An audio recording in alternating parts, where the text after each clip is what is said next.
हे जनता, welcome back, welcome to Vedantu's math channel. I hope everybody is doing good. सभी लोग एकदम मज़े से अपनी तैयारी कर रहे हैं। स्पेशली अगर तुम केवीपीवाई एग्जामिनेशन के लिए प्रिपेयर कर रहे हो तो डेफिनेटली एकदम लास्ट लैप वाली तैयारी चल रही होगी, है ना। देखो यार, जेई का एग्जामिनेशन तो पोस्टपोन हो गया है, लेकिन ऐसी कोई खबर अब मुझे लगता नहीं है कि केवीपीवाई के लिए एक्सपेक्ट करनी चाहिए, क्योंकि केवीपीवाई 2021 का एग्जामिनेशन अभी तक हुआ नहीं है, जो यूजुअली नवंबर दिसंबर में हो जाया करता था। अब वो एग्जामिनेशन कोविड की वजह से अगर इतना ऑलरेडी डिले हो चुका है तो डेफिनेटली अब जो एग्ज़ाम की डेट तय हो चुकी है 22 मई, है ना, अगले महीने को, तो एक महीने से ज़्यादा थोड़ा सा टाइम है हमारे पास में। Today we are on close to, we are on 15th, right. So this is 15th। हाँ, obviously I am recording, so recording it little earlier, तो ये session is coming on 15th of April.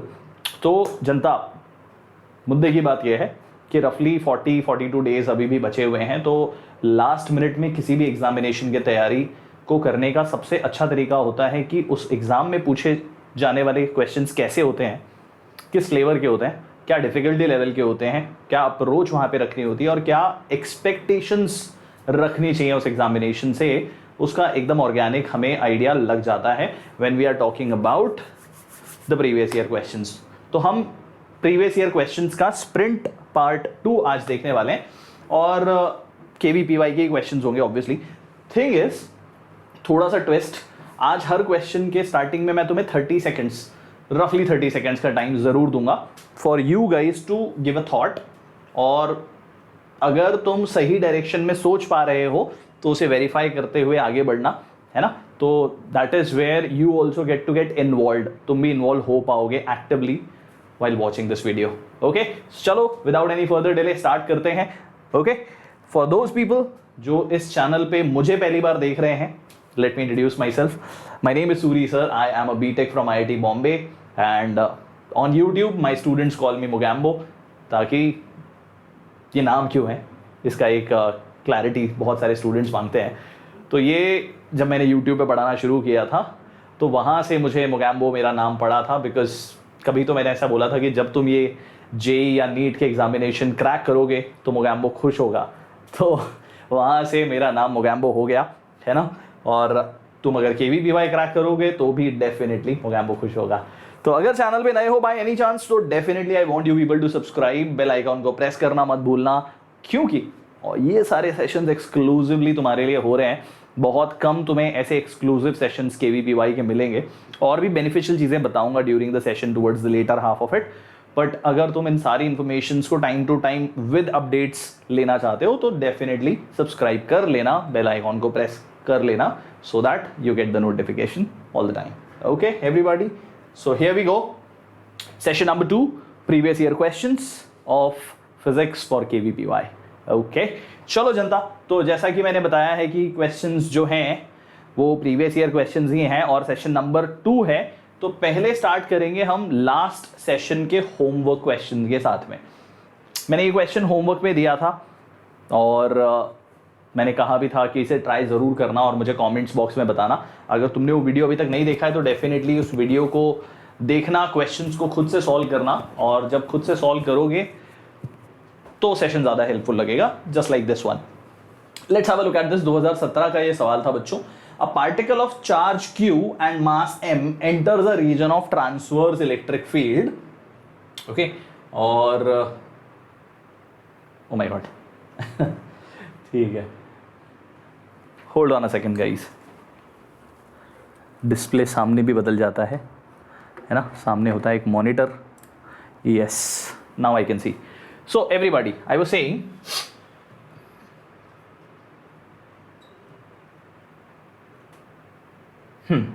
So according to the question, एक particle है Q charge, M mass, and it enters into a transverse electric field which is E not J cap, मतलब y axis पे है, with initial velocity V not I cap. ठीक है, मतलब particle ऐसे जा रहा है, इलेक्ट्रिक फील्ड ऐसे लग रही है। तो डेफिनेटली अगर तुम विजुअलाइज कर पा रहे हो तो ये डायरेक्शन ऑफ वेलोसिटी अगर हो और ये डायरेक्शन ऑफ इलेक्ट्रिक फील्ड हो तो यही डायरेक्शन ऑफ Q इंटू ई यानी कि फोर्स भी हो जाएगा। तो हमारा चार्ज पार्टिकल जो है वो एक तरह से एक पैराबोलिक पाथ में मूव करना शुरू करेगा। Got it everyone? तो इस तरीके से हमारा पार्टिकल मूव करने वाला है। तो कुछ इस तरीके से चार्ज पार्टिकल का मूवमेंट होगा। थोड़ा सा डायग्राम करेक्ट कर देता हूँ। ओके, तो direction of movement is going to be like this. कुछ इस तरीके से जाएगा हमारा पार्टिकल, बट होगा parabolic for sure. So question में बोला है the time taken for the change in the de Broglie wavelength of the charge from its initial value lambda naught to lambda naught by 3 is proportional to. देखो यार, हमें पता है कि D Broglie wavelength जो होती है वो h/mv होती है, ठीक है? तो अगर लैम्डा को या लैम्डा नॉट को लैम्डा नॉट बाई 3 होना है, तुम यहां देख सकते हो कि प्रोपोर्शनैलिटी इनवर्स है, तो वेलोसिटी जो है उसे 3 टाइम्स अपनी ओरिजिनल वैल्यू के बराबर होना पड़ेगा। 3 times to its original value जाना पड़ेगा उसे। मैं सिर्फ कॉन्सेप्ट बता रहा हूं, फिर solution I will show it to you directly, है ना? तुमने अगर ट्राई किया तो it will be even more interesting. तो जो ये वेलोसिटी है, फाइनल वेलोसिटी, इसे हम नाम दे देते हैं v डैश। हम बोल सकते हैं कि यार अगर पार्टिकल पे ये फोर्स लग रहा है तो डेफिनेटली कुछ ना कुछ एक्सेलरेशन भी है। और ओवरऑल वेलोसिटी को अगर देखोगे, जो फाइनल वेलोसिटी की हम बात कर रहे हैं, उसमें उसका एक कंपोनेंट जो है वो कांस्टेंट रहने वाला है और एक कंपोनेंट कंटिन्यूसली चेंज होने वाला है। तो अगर हम फाइनल वेलोसिटी v डैश को ओवरऑल बात करें तो उसका जो ये कंपोनेंट है which is v not I cap, वो वही रहेगा, लेकिन जो दूसरा कंपोनेंट है वो a इंटू टी के बराबर हो जाएगा। और हमें उसी टाइम के बारे में पूछा गया है। तो एक्सेलरेशन तो हो गया q/e/m into t, and this is the component which is going to be along j direction. इसका जो मैग्नीट्यूड है दैट इज बेसिकली 3v। ठीक है बच्चों? तो हमें वो टाइम के बारे में बोला गया है और वो हमें पता लगाने के लिए बोला था। तो यहाँ पे तुम सॉल्यूशंस भी देख सकते हो। I hope that this is visible to all of you. मैं थोड़ा सा स्क्रीन को और डार्क कर देता हूँ ताकि तुम्हें ये चीज़ और अच्छे से दिखाई दे रही हो। ठीक है बच्चों?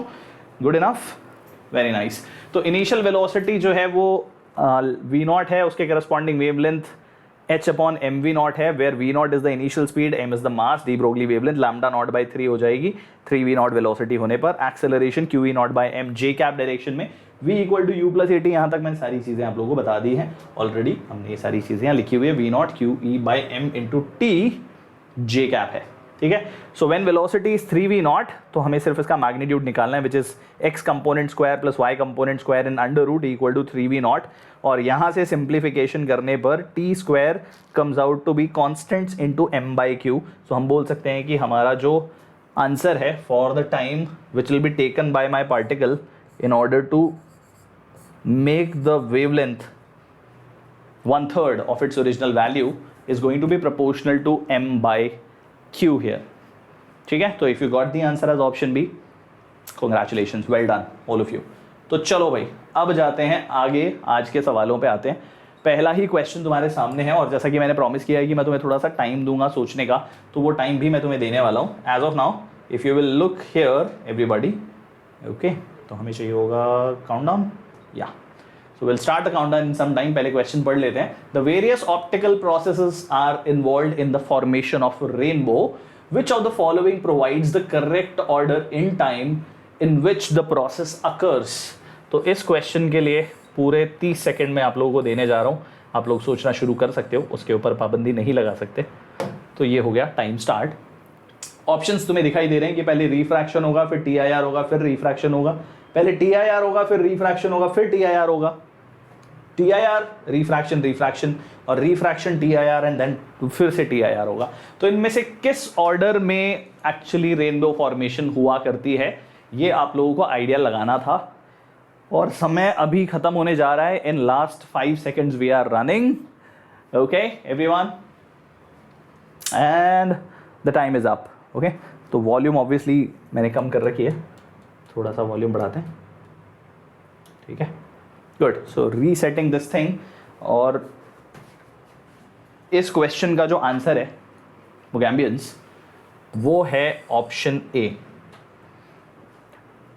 जब कभी भी रेनबो फॉर्मेशन होना होता है बच्चों, तो पहले रिफ्रैक्शन होता है when the light ray enters से rain drop, then it travels through it, और उसके बाद में टोटल इंटरनल रिफ्लेक्शन होता है, then it reaches again to the other edge, वहां पे वापस से रिफ्रैक्शन होता है। ठीक है, तो ऐसे प्रोसेस में हमेशा white light will enter when it is going to get refracted. अलग अलग कलर्स, अलग अलग अमाउंट ऑफ डिविएशन सफर करेंगे depending upon their corresponding value of mu, है ना। तो अलग अलग लैम्डास के लिए अलग अलग म्यू भी हो गया, तो यहाँ जाके अगर TIR होता है तो फिर वापस आके दोनों रिफ्रैक्ट होते हैं और भी स्प्रेड आउट हो जाते हैं, जिससे कि मल्टीपल कलर्स हमें दिखाई देने लग जाते हैं। तो बहुत ही अच्छा इंटरेस्टिंग सिंपल सा क्वेश्चन है। आई एम श्योर अगर नहीं पता था तो और अच्छा लगा होगा, इंटरेस्टिंग लगा होगा, और ध्यान रखने वाली चीज़ है, फ्यूचर में काम आ सकती है। ठीक है, that was our question number 1। Very well done all of you. अगला सवाल हमारे सामने है, यहाँ बोला गया है, अच्छा सवाल है ये भी। A ball is moving uniformly in a circular path of radius 1 metre with a time period of 1.5 seconds. If the ball is suddenly stopped at t equal to 8.3 seconds, the magnitude of the displacement of the ball, हमें displacement का magnitude पूछा गया है बच्चों। तो हमें बताना है कि अगर बॉल को हमने 8.3 सेकेंड्स पे एग्जैक्टली उसी समय रोक दिया तो पता लगाओ what will be the net displacement suffered by the ball starting from t equal to 0 and closest value की बात कर रहे हैं। तो 30 सेकेंड्स थोड़ा थॉट देने की कोशिश करो। ऑब्वियसली सॉल्व नहीं कर पाओगे, सोचो कि एग्जैक्टली क्या करना चाहिए इस क्वेश्चन के अंदर, क्या प्रोसेस होगा। ऑब्जेक्ट सर्कुलर पाथ में घूम रहा है, 1.5 सेकेंड में एक सर्कल कंप्लीट करता है, तो 8.3 सेकेंड से पहले जब सर्कल कंप्लीट हुआ होगा तब तक डिस्प्लेसमेंट क्या होगा, तो उसके आगे कितना डिस्प्लेसमेंट हो रहा है वो हमें फाइंड आउट करना है। आई होप दैट सब लोग समझ पा रहे हैं। With respect to its initial position पूछा है डिस्प्लेसमेंट, एंड जनता समय समाप्त कर देते हैं इसे रीसेट। आई होप सही डायरेक्शन में बहुत सारे लोगों ने इस क्वेश्चन के बारे में सोच लिया होगा।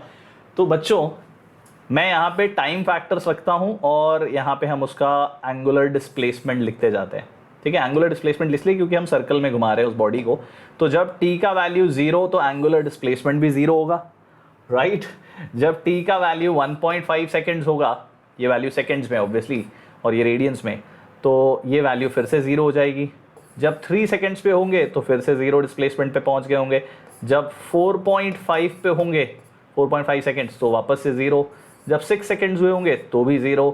जब 7.5 सेकेंड हुआ होगा तो भी 0। आई होप सब समझ पा रहे हैं ऐसा क्यों हो रहा है, क्योंकि एक सर्कल कंप्लीट करने के लिए जो टाइम लग रहा है, when you start from A and you come back to A, TA to A is 1.5 seconds। तो हर 1.5 सेकेंड में बॉडी A से वापस A पे आ जाती है। That's what the question is trying to tell us। ठीक है, अब 7.5 सेकेंड तक तो हम आ गए।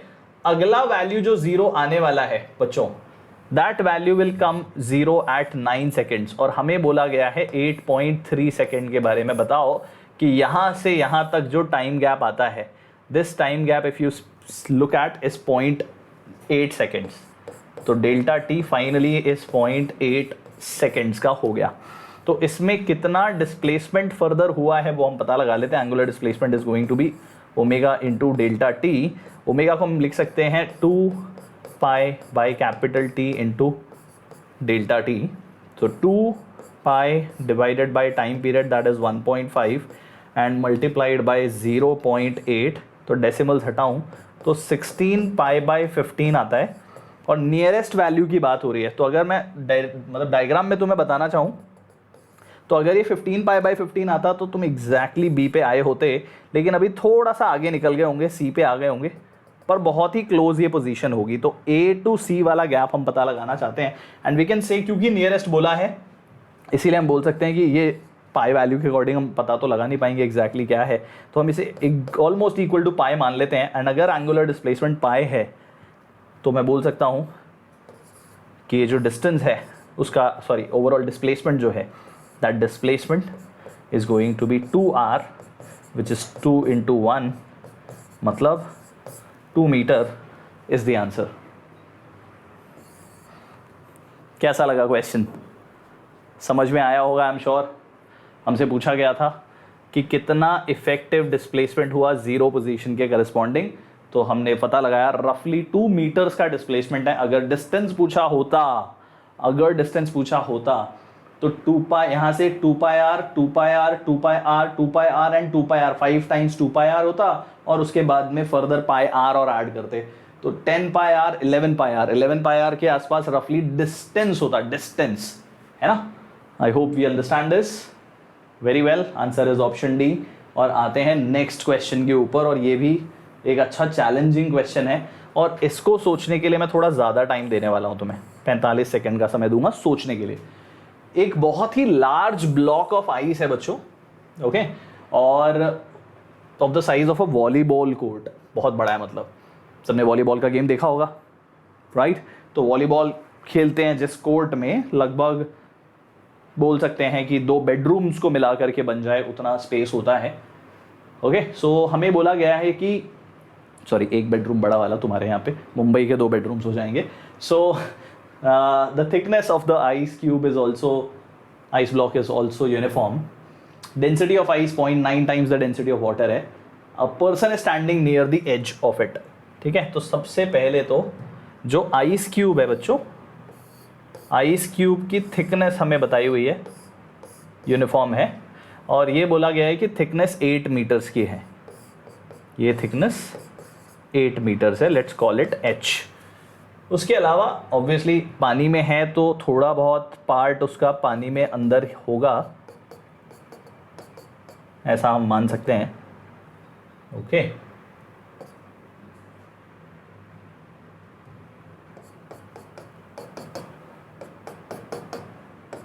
क्या बढ़िया डायग्राम बन गया है। अब क्वेश्चन में ऐसा बोला गया है कि एक पर्सन है जो एकदम एज के पास खड़ा हुआ है यहाँ पे, और वो पानी निकालना चाहता है यूजिंग अ बकेट, ठीक है। तो मिनिमम कितनी लेंथ ऑफ द रोप उसे यूज़ करनी पड़ेगी, क्वेश्चन हमें ये पता लगाने के लिए कह रहा है, ठीक है। मैं थोड़ा सा ब्लॉक की ना थिकनेस को बड़ा दिखाने की कोशिश करता हूँ ताकि हम डायग्राम को और अच्छे से विजुअलाइज कर पाएँ, कुछ ऐसा, ठीक है जनता। तो ये 8 मीटर्स है और हमारा जो पर्सन है वो स्टैंडिंग इस पोजीशन पे हुआ, ठीक है। तो ऑब्वियसली हमें इतनी लेंथ की ज़रूरत है, ये है हमारी लेंथ जो हम पता लगाना चाहते हैं। तो अगर हमें ये मालूम पड़ जाए कि कितना पोर्शन है जो वाटर के अंदर है, how much of the portion is in water, 8 metre का कितना पोर्शन वाटर में है, अगर मुझे वो पता लग गया तो फिर तो मेरे लिए इस क्वेश्चन को सॉल्व करना बहुत ही ज़्यादा आसान हो जाएगा, राइट एवरीवन। तो हमें ये पता है कि हमारा जो आइस क्यूब है बच्चों वो फ्लोट कर रहा है, ठीक है। तो यहां से सोचना शुरू करना है और मैं तुम्हें अब 45 सेकंड नहीं दे सकता क्योंकि बहुत सारा एक्सप्लेनेशन यहीं पे हो गया। Giving you 35 seconds and your time starts in 3, 2 and 1। मैं एक्चुअली भावनाओं में बह गया, इसीलिए मैंने तुम्हें एक ज़रूरी बात बता दी ऑलरेडी, वो नहीं बतानी चाहिए थी। Come on everyone.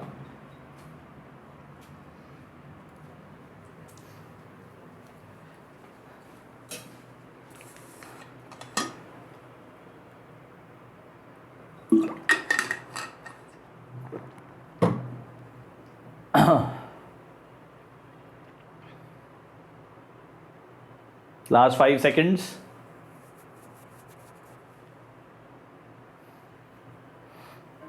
Okay, times up, reset, और आप गायब हो जाइए, ठीक है।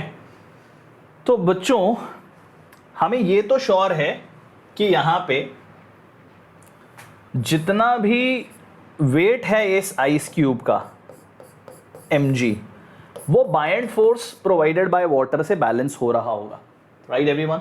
तो हम बोल सकते हैं कि ये जो बायेंड फोर्स है वो mg के बराबर है, ओके। तो बायेंड फोर्स क्या होगा, density of water into volume of the ice cube which is submerged, v dash, और g value rho vg। Similarly mass को लिखेंगे density of ice into entire volume into g, तो g ऑब्वियसली कैंसिल हो जाएगा, तो v dash by v which is equal to area of cross section into कितना portion water के अंदर होगा, कितना पोर्शन होगा दैट इज y, और टोटल वॉल्यूम के लिखूंगा मैं a into the entire height that is h। Entire volume तो यही होगी ना, area of cross section into h height, and that is equal to density of ice to density of water, and density of ice to density of water का ratio है 0.9। I hope सब लोग समझ पा रहे हैं। तो a गेट्स कैंसल्ड और मुझे मालूम पड़ गया कि y जो आ रहा है वो 0.9 टाइम्स ऑफ h है, which is 0.9 into 8, right, 8 metres है h का value. So this value of y comes out to be 7.2 metres. तो मुझे जितनी मिनिमम लेंथ चाहिए एक्चुअली वो वैल्यू आती है 0.8 मीटर्स. एक्सक्यूज मी बच्चों. तो अगर 0.8 मीटर के पॉइंट ऑफ व्यू से बात करूं तो एग्जैक्टली उतने लेंथ पे वाटर को टच कर पाएंगे. उससे जो भी नियरेस्ट नेक्स्ट ऑप्शन होगा वो हमारे लिए आंसर बन जाएगा. तो as per the option, okay, so the nearest value, I hope तुम लोग समझ पा रहे हो. डिमोरलाइज नहीं होना 0.8 मीटर देख के. नियरेस्ट वैल्यू हो गई 0.9 मीटर. ऐसा मान लेते हैं कि 0.1 मीटर जो है that is the size of the bucket. Bucket को पूरा अंदर जाना जरूरी है, then only you will be able to take water out of it, and that's why the correct answer comes out to be option C here. बात समझ में आ गई सभी लोगों को? Well done. अगर तुमने खुद से पूरा सोच लिया था, थॉट प्रोसेस आ गया था यहाँ तक, so you have actually done an awesome job. Real good question to think about. Okay, next question. हाँ, अब ये है पूरा ज्योमेट्री बेस्ड सवाल. ऑप्टिक्स का है तो ऑब्वियसली ज्योमेट्रिकल ऑप्टिक्स का क्वेश्चन है. दो प्लेन मिरर्स हैं, दोनों को हमने ऐसे रखा है कि हम उसे ऊपर से देख रहे हैं. This is the top view. दो मिरर्स जो हैं ऐसे रखे हुए हैं, ऐसे, और मैं ऊपर से देख रहा हूं ऐसे.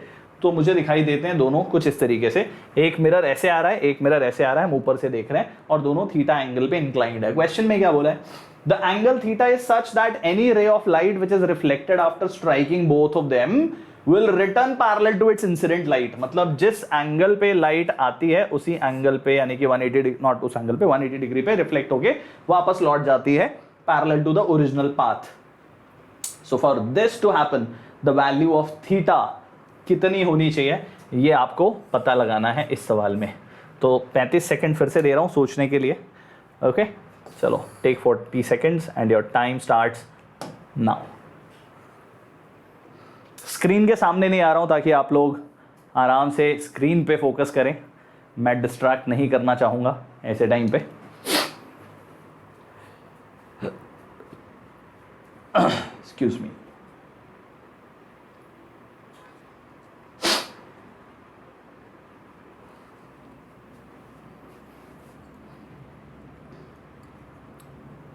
Entering the last 10 seconds.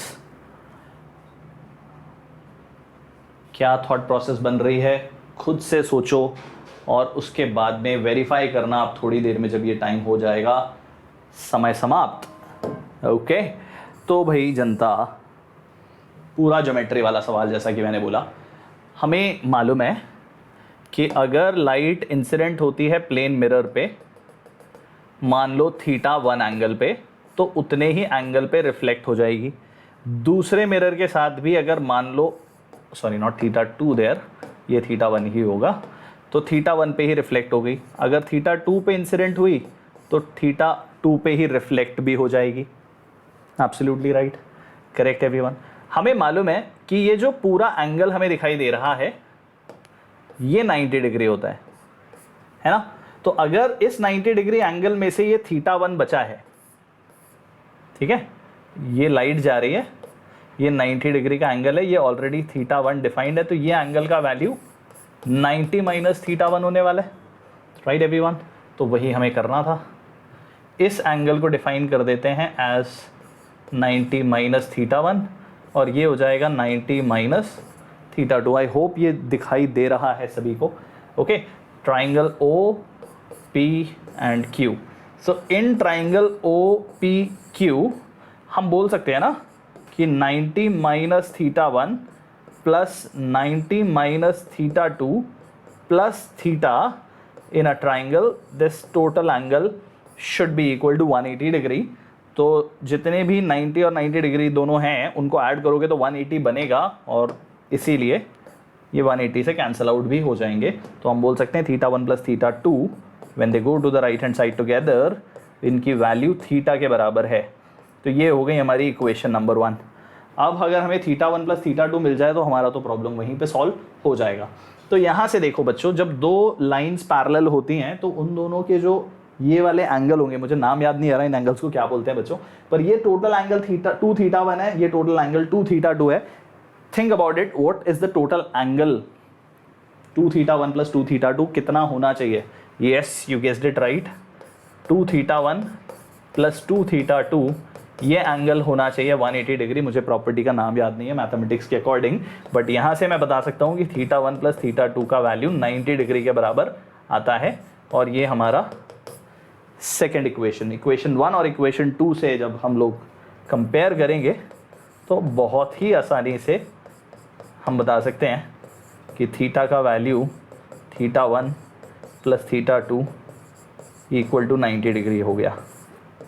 That means answer is option D. 2018 का सवाल है। आई होप तुम ये थॉट प्रोसेस समझ पा रहे हो, और इससे पहले जब खुद से सोच रहे थे तो इन्हीं डायरेक्शन में सोच रहे होंगे। Okay, very well. आ जाते हैं अगले सवाल के ऊपर बहुत जल्दी से।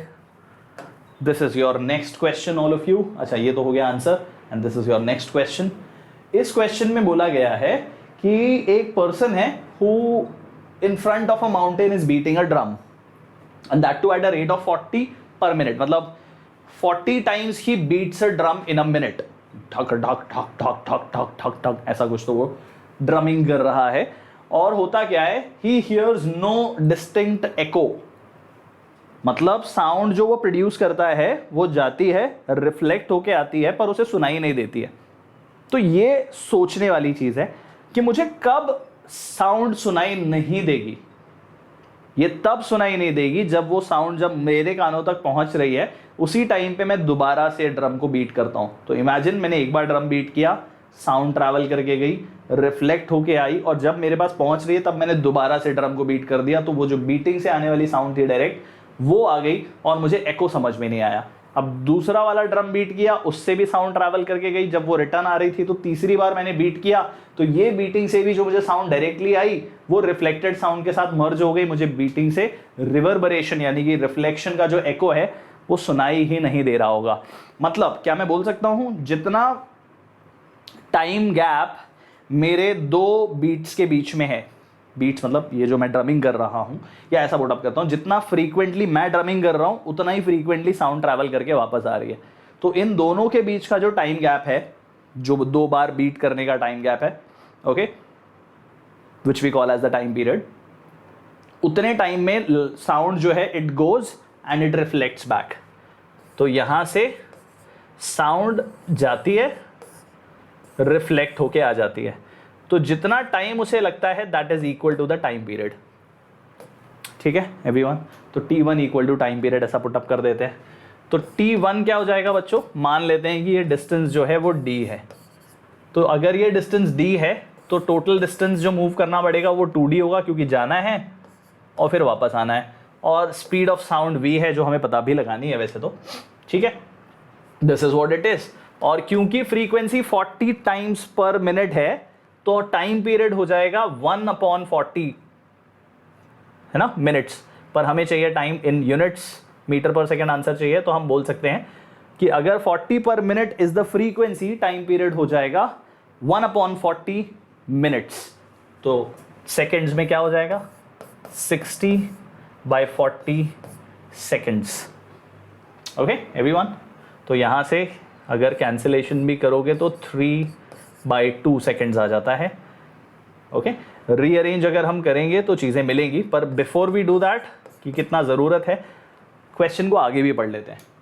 ओके, इसमें बोला गया है, इस क्वेश्चन को मैं नहीं दे रहा हूँ, चलो तुम्हें एक आधा क्वेश्चन में एक्सेप्शन होना चाहिए। दूसरे वाले में बोला if the person moves 90 metre closer to the mountain, तो अगर तुम यहां से 90 मीटर आगे चले गए तो अब गैप बचा है D-90। ये D-90 गैप ट्रैवल करना है, फिर वापस आना है, and he will again hear no echo if he is now beating faster. Obviously अब टाइम गैप कम हो गया, टाइम गैप कम हो गया तो फ्रीक्वेंसी बढ़ानी पड़ेगी in order to still not be able to hear the beat. तो इसीलिए फ्रीक्वेंसी बढ़ा के 60 हो गई। So 2 times D-90 divided by V will be equal to 60/60, 60 पर मिनट, तो उसको सेकेंड्स में कन्वर्ट किया, so that comes out to be 1। तो V पता लगाना है तो रेशो तो हम लेंगे नहीं, एक काम ज़रूर कर सकते हैं कि यहाँ से पहले वाले पार्ट से हम लिख देते हैं कि 2d का जो वैल्यू है that is 3/2v। Okay, so from here 2d equal to 3/2v, और यहाँ पे हम लिख सकते हैं कि v is equal to 2d minus 180 and 2d is 3/2v minus 180। So we can say that जब ये इधर जाएगा तो 3/2v minus v equal to 180, और सिंपली v/2 इक्वल टू 180। तो क्या बोलते हो बच्चों, 360, करेक्ट। सो वेलोसिटी है 360 metres per second of sound. बात समझ में आई? ये था मेन कॉन्सेप्ट समझने वाली चीज़ कि जितना टाइम हमें पहले से दूसरे बीट के बीच में लगता है उतने टाइम में साउंड को जाके वापस आना पड़ेगा। तो फ्रीक्वेंसी अगर 40 टाइम्स इन 1 मिनट है तो number as in 40 times per minute है, तो the time gap between every successive beating is 1/40th of a minute which is 60/40 per second, 60/40 seconds which is basically 1.5 seconds. अब तो थोड़ा सा आगे चलेगा 90 मीटर्स। अब तुम्हें 60 टाइम्स बीट करना पड़ रहा है 1 मिनट में, which means every second you are beating, तो 1 सेकेंड में साउंड को ट्रैवल करके वापस आना होगा। तो एग्जैक्टली वही चीज़ थी, सिंप्लीफाई किया, आंसर निकाल दिया। Answer is 360 metres per second. A very good question to crack. Next one, ये वाला ज़रूर मैं चाहूँगा कि तुम अच्छे से सोचो समझो और आंसर करने की कोशिश भी खुद से करना इस वाले को। इसके लिए पूरे 45 सेकेंड इसीलिए दे रहा हूँ कि सोच के शायद थोड़ा सा नंबर क्रंचिंग खुद से कर पाओ। In an experiment on simple pendulum to determine the acceleration due to gravity, a student measures the length of the thread as 63.2 and diameter of the pendulum as 2.256।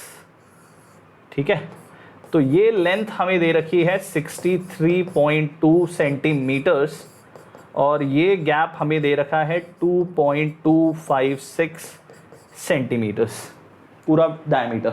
तो the student should take the length of the pendulum to be, वो जो formula होता है ना 2π√L/g वाला है ना, तो उसके लिए सिंपल पेंडुलम में ओवरऑल लेंथ कितनी लेनी पड़ती है वो तुम्हें थोड़ा सा अंदाजा लगाना है। 45 सेकेंड्स का समय शुरू होता है अब।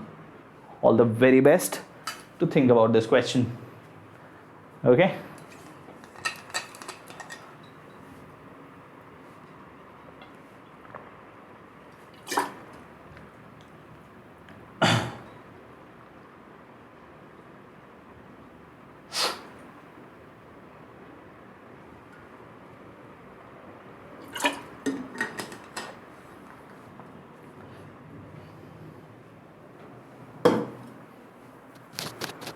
जनता लास्ट के 10 सेकेंड्स आ गए हैं।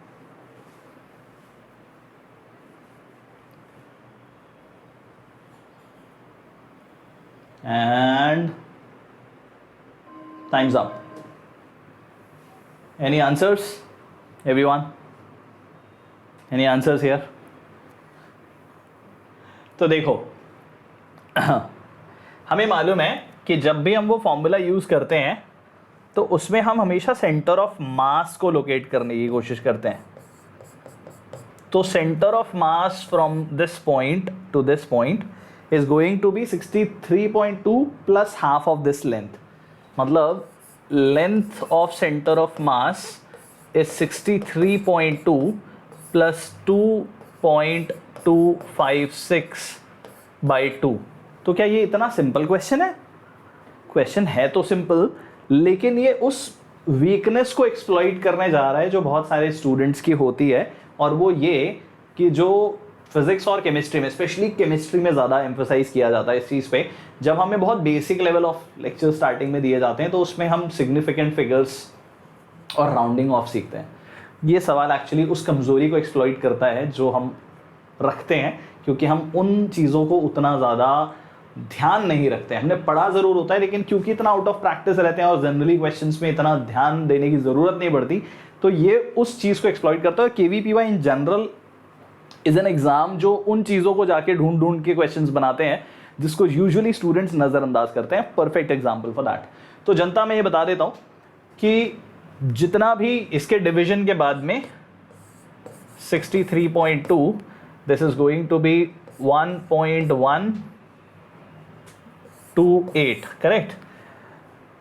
तो obviously number of significant figures जिसको हम डिवाइड कर रहे हैं एग्जैक्टली वो सिग्निफिकेंट फिगर्स हमने लिख दिए हैं। तो अभी तुम्हें दिख रहा है कि दो चीज़ें ऐड होने वाली हैं, इसमें 3 सिग्निफिकेंट फिगर्स हैं और इसमें 4 सिग्निफिकेंट फिगर्स हैं। जब इन दोनों को ऐड करेंगे ना तो वो जो पहला वैल्यू लिखा हुआ है 64.328 ये हमें मिलता है, जिसमें एक्चुअली 5 सिग्निफिकेंट फिगर्स हैं। तो आंसर ऐसे रिप्रेजेंट नहीं किया जा सकता, क्योंकि एडिशन और सब्ट्रैक्शन का रूल है कि हमें आंसर उस नंबर के अकॉर्डिंग, उस पेरेंट वैल्यू के अकॉर्डिंग फाइनली देना होता है जिसमें सबसे कम सिग्निफिकेंट फिगर्स होते हैं। तो यहाँ 3 है और यहाँ 4 है, तो इसमें टोटल 3 सिग्निफिकेंट फिगर्स हैं। हमारे फाइनल आंसर में भी 3 से ज़्यादा नहीं हो सकते। तो तुम्हें बेसिकली ड्रॉप करने पड़ेंगे ये 2 डिजिट्स, इन्हें ड्रॉप करना पड़ेगा। तो तुम्हारा फाइनल आंसर जो है वो 64.4 होगा या 64.3 होगा। ये 2 और 8 पे डिपेंड करता है, और आई एम श्योर तुम्हें इतनी राउंडिंग ऑफ पता होगी। तो हमारे लिए जो आंसर होगा बच्चों वो 64.3 होगा, क्योंकि 3 के बाद जो नंबर है वो 2 है, लेस देन 5 है, तो नंबर की वैल्यू इंक्रीज नहीं होगी, 3 वही रहेगा। 64.3 centimetres is going to be our answer. ठीक है, तो ये L इन सेंटीमीटर नहीं है, सेंटर ऑफ मास है, और आंसर हो गया option B here. Good question, right है ना हमारी वीकनेस। चलो अगला question, another one which will test your fundamentals only, और इसमें तो मैं तुम्हें दूंगा भी ज़्यादा टाइम नहीं, ज़रूरत नहीं पड़नी चाहिए। In the circuit shown below a student performing Ohm's law experiment accidentally puts voltmeter and ammeter as shown in the figure. Voltmeter को लगा दिया सीरीज में सर्किट में, अमीटर को लगा दिया पैरेलल में सर्किट में। The reading in the voltmeter will be close to how much. सिर्फ इतना बता सकता हूं कि voltmeter and ammeter are ideal voltmeter and ammeter. तो अगर दोनों आइडियल चीज़ें हैं तो सोचो ज़रा इस सिचुएशन में वोल्ट मीटर की रीडिंग क्या आने वाली है। अच्छा, अमीटर की भी सोच लेना अगर सोच सको तो। Come on everybody. बहुत बढ़िया सा सिंपल सा थॉट प्रोसेस वाला क्वेश्चन है। I like that part about KVPY questions दो। कुछ क्वेश्चंस होते हैं जो लेंदी कैलकुलेशंस या लेंदी प्रोसेस इन्वॉल्विंग होते हैं, पर कुछ क्वेश्चंस उतने लेंदी नहीं होते। ये उसमें से एक और एग्जांपल है पिछले वाले क्वेश्चन की तरह। और समय हो गया है समाप्त। तो भाई जनता, ये बात सबको पता होगी, याद दिला देता हूँ।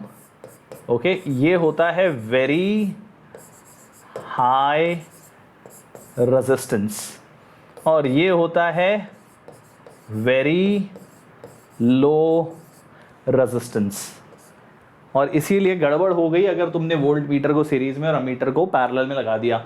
अगर अमीटर को पैरेलल में लगा दिया तो इसके कंपैरिजन में ये बहुत ही लो रेजिस्टेंस है, तो जो करंट है वो जाने का एक इजी रास्ता उसको मिल जाता है। ठीक है, अब इसमें भी ये लो रेजिस्टेंस है और ये हाई रेजिस्टेंस है। ठीक है, तो जैसे ये हाई रेजिस्टेंस ऑब्जेक्ट हमने लगा दिया, पहली बात तो अब ये सब कुछ, ये लो रेजिस्टेंस है, इसको निगलेक्ट कर दोगे। अब हो ये जाएगा बच्चों कि ये लो रेजिस्टेंस 2 किलो ओम जो है उसके सामने वोल्ट मीटर बहुत हाई रेजिस्टेंस वैल्यू है। ओके, तो इस वजह से जितना भी करंट फ्लो होगा नेग्लिजिबली होगा, उसका मेजॉरिटी पोर्शन यहां ड्रॉप हो जाएगा। Okay, so because of this almost entire potential of battery will drop on voltmeter। ये लॉजिकली निकालने वाला आंसर था, तो आंसर आ जाएगा 6 वोल्ट्स। मतलब यहाँ 0.00001, तो यहाँ 5.99999 वोल्ट्स ड्रॉप होगा, जिसे नियरली 6 वोल्ट्स बोल सकते हैं। और वही पूछा भी था that the reading of voltmeter is close to how much. ठीक है जनता, गुड एवरीबॉडी। तो ये वाला आंसर भी आ गया। Correct answer to this is option C. Okay, चलो नेक्स्ट वन। ये थोड़ा सा usual JEE level of question बोलूंगा मैं इसे। इसमें बोला है कि एक प्रोटॉन है और एक एंटी प्रोटॉन है, they come close to each other in vacuum such that the distance between them is 10 centimetre earlier. तो एक मान लेते हैं कि Q है और दूसरा -Q है, ठीक है। दोनों एक 10 सेंटीमीटर के गैप पे रखे हैं और ऑब्वियसली दोनों एक दूसरे को अट्रैक्ट भी कर रहे हैं। तो क्वेश्चन ने पूछा है कि if you consider electric potential energy to be zero at infinity then the velocity at this distance will be how much. मतलब ये दोनों पहले इंफिनिटी पे थे, ओके तो इंफिनिटी पे जीरो पोटेंशियल एनर्जी थी और जीरो काइनेटिक एनर्जी थी, रेस्ट पे ही थे, okay. Proton, antiproton come close to each other in vacuum such that the distance between them becomes 10 centimeter. Consider the electric potential energy to be zero at infinity. The velocity at this distance will be how much? तो ये जो point है infinities, यहाँ पे दोनों की ही initial velocity भी zero थी एंड ऑब्वियसली पोटेंशियल एनर्जी दोनों के बीच में जो स्टोर्ड थी वो भी जीरो थी। तुम्हें पता लगाना है कि velocity at this distance will be how much. Giving you guys 40 seconds. Formula अगर रीअरेंज कर पाओ या एक्सप्रेशन तक भी पहुंच पाओ तो it will be a victory. Time starts now. I don't expect you to do the exact final calculation here, but अगर उस एक्सप्रेशन तक भी पहुंच पाए तो that will be a very good job done. Okay 30 seconds बचे हैं everyone.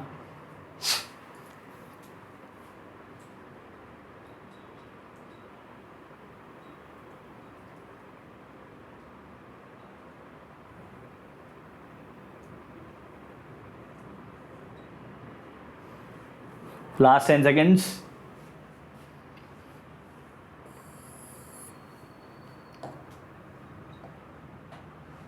Okay समय समाप्त। और I am sure basic work पर एनर्जी कॉन्सेप्ट लगाना था।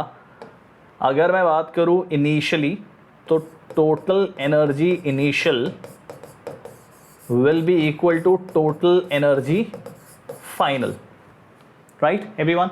तो इनिशियली टोटल एनर्जी जो है वो kinetic energy of 1 plus kinetic energy of 2 plus potential energy of the system है इनिशियली, ठीक है। ये वैल्यू भी जीरो है, ये भी जीरो है, ये भी जीरो है। फिर हो जाएगी kinetic energy of 1 dash, kinetic energy of 2 dash and potential energy final. तो बच्चों ये पूरी वैल्यू जीरो है और यहाँ पे हाफ m v स्क्वायर, दोनों इक्वल ही मासेस हैं, एंटी प्रोटॉन्स हैं, है ना, एक दूसरे के अपोजिट हैं लेकिन मास सेम है, दोनों एक दूसरे को अट्रैक्ट कर रहे हैं। और क्योंकि इक्वल मास है इसीलिए according to the law of conservation of momentum internal force लग रहा है दोनों के बीच में, जो कि इक्वल एंड अपोजिट लगता है रिएक्शन एक्शन फोर्स। तो इसीलिए जनरेट होने वाला जो काइनेटिक एनर्जी है दोनों में वो सेम आने वाला है। एंड माइनस के क्यू स्क्वायर बाय आर, ये माइनस क्यों आ रहा है क्योंकि एक नेगेटिव चार्ज है एक पॉजिटिव चार्ज है और माइनस साइन अट्रैक्टिव फोर्स को भी रिप्रेजेंट करता है, ऐसा भी सोच सकते हो। तो हमें पूछा गया वेलोसिटी, राइट। तो M V square, half M V square plus half M V square becomes M V square and that will be equal to K Q square by R. तो वी आने वाला है बच्चों के by M R in under root into Q. तो मैं सिर्फ values यहाँ बता रहा हूँ, के पुट करना था तुम्हें, ये जो के है वो कूलॉम्स कांस्टेंट है, 9 into 10 to the power 9 newton metre square per coulomb square, okay. उसके अलावा चार्ज की value 1.6 into 10 to the power minus 19 coulomb. Mass of the proton पता होना चाहिए 1.67 into 10 to the power minus 27 kg, minus 31 होता है, 9.1 into 10 to the power minus 31 kg होता है इलेक्ट्रॉन का। तो जब इसे सिंप्लीफाई कर दोगे, ओके, तो वेलोसिटी का वैल्यू जो है वो option A 1.17 metres per second के आसपास आने वाला है। तो मैं ये एक्सपेक्ट कर रहा था तुम लोगों से, I was expecting that somebody will be able to reach till here and if you have reached here I would say it is almost the question being done के बराबर है, right. Very good, next question पे जाते हैं। ये answer भी correct आ गया है, चेक जरूर कर लेना कैलकुलेशंस को। यहां पे अगला सवाल, a point particle is acted upon bye a restoring force minus kx cube. The time period of oscillation is t. So when the amplitude is a, so time period of the system will be how much if the amplitude becomes 2a. ये पूछा है, बहुत बढ़िया. Start करते हैं time. Okay, force है minus के x cube. तो पता लगाना है 25 सेकेंड्स के अंदर कि अगर एम्पलीट्यूड को डबल कर देंगे तो उससे क्या फर्क पड़ेगा टाइम पीरियड के ऊपर.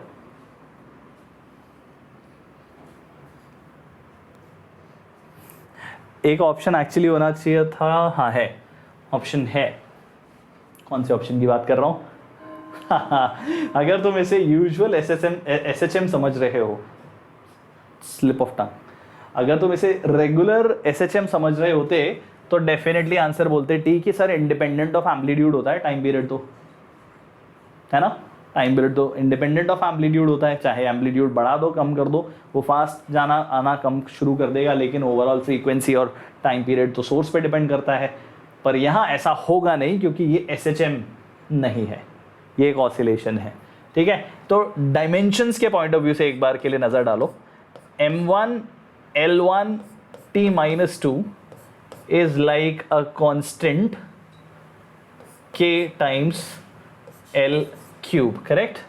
तो मैं यहां से बोल सकता हूं कि l स्क्वायर t स्क्वायर, ये दोनों को राइट हैंड साइड लेके गया, is equal to m by k type of dimensions, and lt is m by k power half mass constant k constant.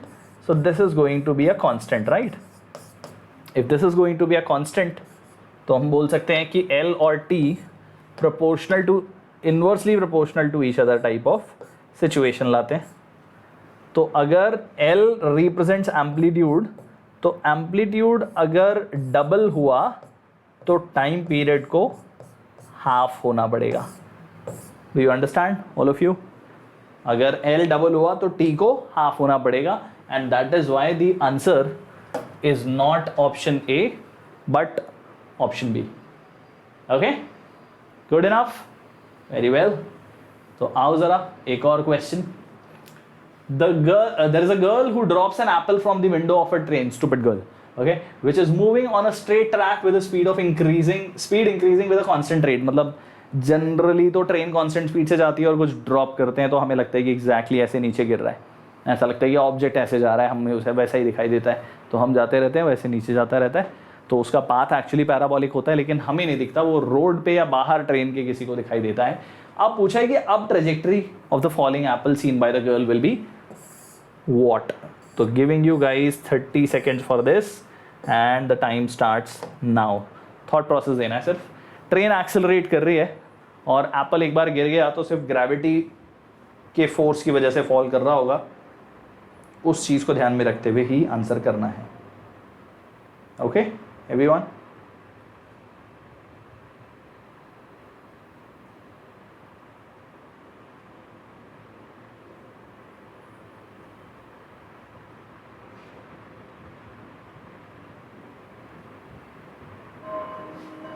Times up everyone. तो देखो, अगर train की बात करें तो ट्रेन तो एक्सेलरेट कर रही है, ठीक है, और जो एप्पल हमने गिराया है वो एप्पल नीचे की तरफ गिर रहा है. तो इनिशियली उसके पास में वही वेलोसिटी होगी जो ट्रेन की वेलोसिटी है हॉरिजॉन्टल, और नीचे गिरने का कारण है उसका एक्सेलरेशन, दैट इज g. और हमारी जो